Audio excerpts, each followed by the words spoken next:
Remember these? Flashing lights, clacking sounds, branded versions you begged your parents for. If you went to school in the 90s or noughties, yo-yos back then weren't just toys, they were the currency of the playground economy. But the story doesn't start there. The humble yo-yo has been spinning for over 2,000 years. The Greeks carved them into clay. They were imported to the USA by a Filipino entrepreneur called Pedro Flores. And then, in the 1920s, about 100 years ago, the brand Duncan popularized them into a children's toy. It was a global contest phenomenon, and then in the 90s, neon lights, ball bearings, every kid had one. But, as is often the case with many fads, they kind of disappeared. Forgotten tricks, cleared shelves, a generation moved on. But that's not quite the whole truth. Unresponsive bearings, advanced materials, two at once, no strings attached. Because this isn't a toy anymore, this is a skill, this is a craft, and this is a community. So I went over to the National Yo-Yo Championships in Brighton to see who's still spinning, and what I found was a lot more than nostalgia. CJ's story, a classic comeback. A 13-year break, then one day, someone asked him to show him a trick. How long have you been yo-yoing, CJ? I've been back in it about 7 or 8 months. Okay. I yo-yoed for about 3 years when I was a kid. Okay. Just got back into it recently. So you yo-yoed when you were young? Yes. Yeah. Who gave you a yo-yo, or did you just start yourself? It was like a phase in primary school, and everyone sort of phased out as they do, and then I just kept doing it. What's the one thing you enjoy most about this? Different people's styles of yo-yoing, Okay. and how like the same trick could look differently from different people. Okay. Different people's like interpretation of how tricks look and stuff. Yeah. Yeah. And I can see you're with a group here. Are these your Just friends from home, yeah, the ones that come to me completely. Okay, they come support you. Yeah. Amazing, awesome. Yeah, nice. Fantastic. At this point, I hadn't touched a yo-yo in over 25 years, but it was time to change that. Cool. So, my first yo-yo in like 25 years, or something like that. Anyway. Put the string on, so Yeah. on one end there'll be a finger loop. So have you got any sort of like yo-yoing before? Literally, imagine I've never touched one in my life. Would be if you sort of throw it this way. Okay. Do you want to let it? That's it. That's not bad. Okay. Yeah. There we are. Okay. Yeah. Muscle memory. Okay. Keep going. After that, I would practice throwing it, Yep. letting it spin for a little bit, and then bringing Yeah. it back up. I'd probably say rock the baby.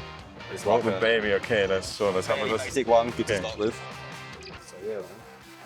I've put one hand, grab your long throwing hand Yeah. about midway, Yeah. or a bit less than midway, Sure. and then your throwing hand Yeah. back on this bit of the string, Yeah.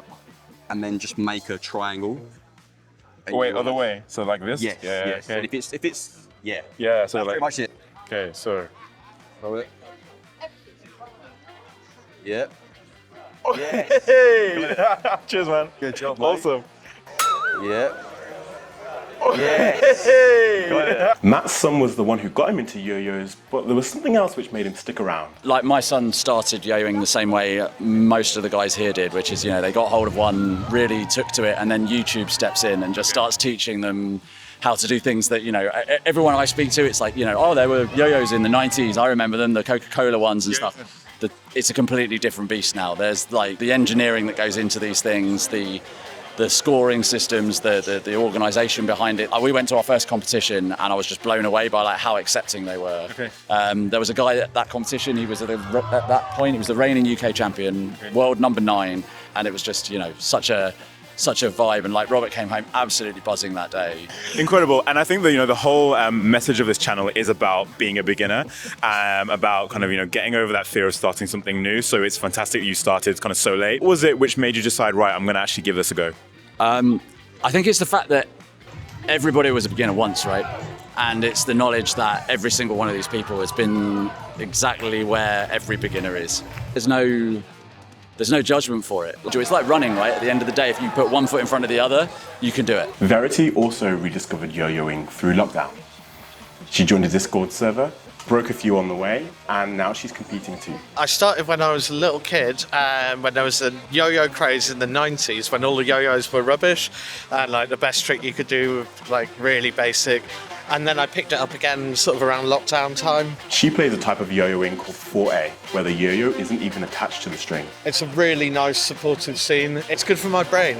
Andy's one of the people who didn't pick it up as a kid. He picked it up after a festival, hungover and looking for something to do. How long have you been yo-yoing? Something like 14 years, I reckon now, which is a scary number, right? I actually picked it up pretty late when I was at uni and I was at a festival. I was a little bit hungover, so were my friends.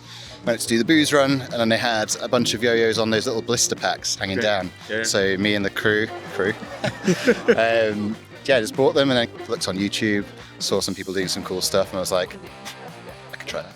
But now it's part of his Sunday ritual. Kind of like my Sunday morning, wake up, put a record on. It's nice to kind of like drop a needle, play around with the yo-yo for a bit and vibe to the music. And yeah, it's kind of a ritual with a little coffee.